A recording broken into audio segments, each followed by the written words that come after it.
baza akazaala mu November wa twalina analitalizi.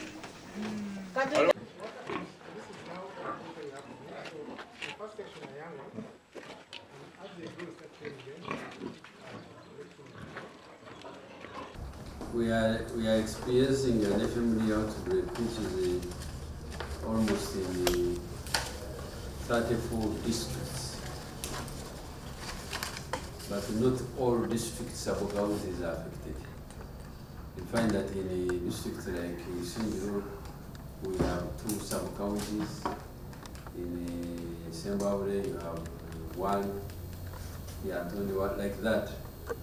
But what we did was to do ring vaccination and also make sure that we restrict animal movements.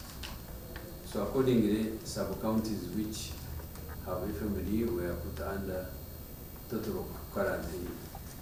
And then the neighboring districts, I mean sub-counties, were put on partial quarantine. Partial quarantine means that they can trade and consume animal products as long as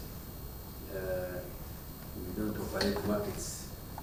Because the tradition is that when you operate markets, people smuggle cows from affected areas to those markets. So farmers accordingly can sell cows for slaughter from safe farms to abattoirs. And the rest of the districts which are not affected were allowed to continue operating as long as the animals don't come or go through uninfected areas. So I issued guidelines about 1 month ago for safe trade in non-affected areas. And this also where Kampala City falls. So as a government, we have changed the policy. The policy has been that the vaccine is free and compulsory. But because the government has not been providing adequate vaccine to cover the whole national herd, and when I say whole national herd, is all animals susceptible to FMD. These are 2 hoofed animals: cows, goats, sheep, pigs. So the vaccine we have been getting has been very small compared to the national herd, and we have been applying it strategically and following science. We have been concentrating on affected areas, high-risk areas, and transit areas. So those border areas, we do routine vaccination every 6 months, and that's how we have been able to contain the FMD in those areas.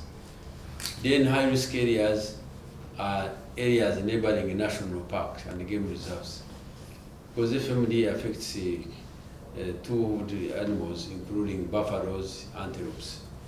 So we make sure that sub-counties neighboring these areas are vaccinated.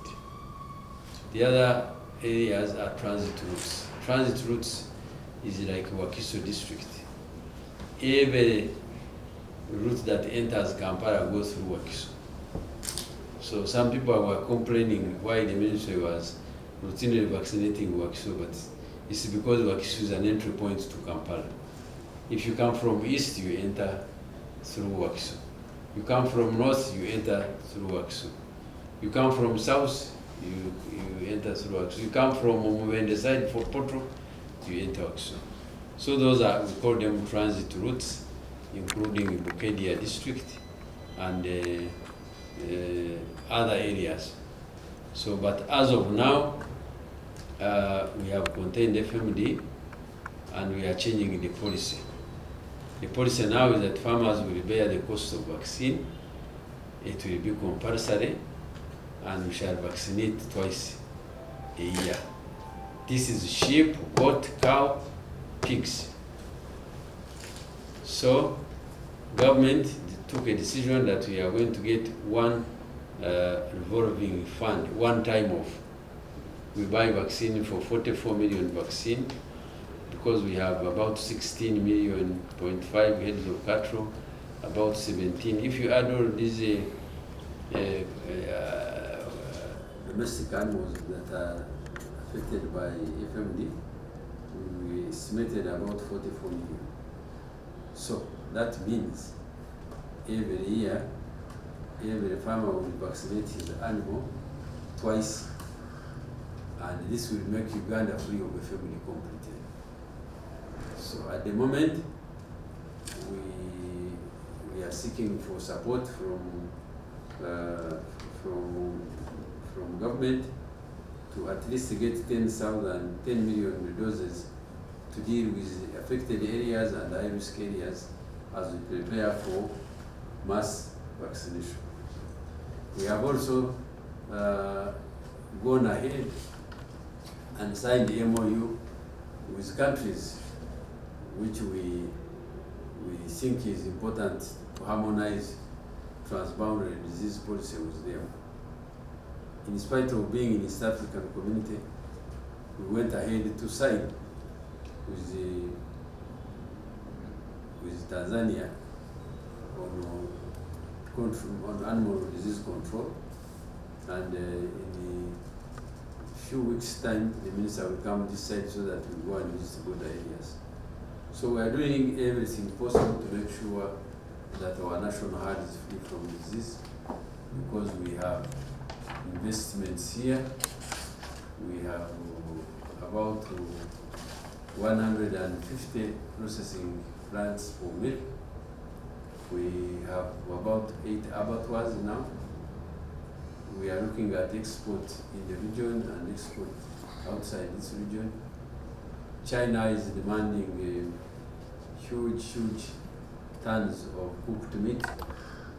So we have no choice but to control disease, and we are calling the general public to stand with us so that we fight. Regrettable that the commissioner bundled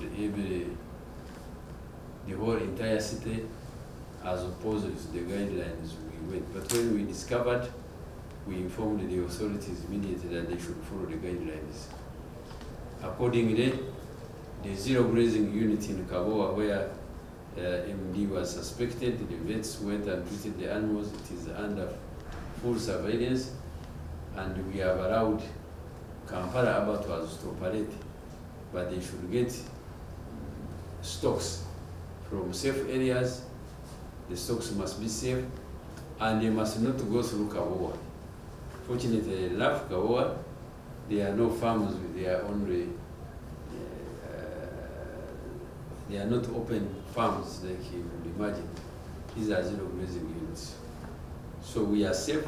People in Kampala can continue enjoying meat, and I can confidently say that the meat that is allowed to come from a safe district is safe meat. And as I've explained, we have since established that is localized in a zero grazing unit. Animals were treated. We have put that unit under surveillance, and we have regular vets on that farm. Kampala, the rest of Kampala is safe. So the abattoirs can still operate because it's safe. I've given a copy. We wrote to Kampala City Minister for Kampala. We didn't want to punish farmers in districts which are safe, and they were taking back children. That's why they get to their livelihood.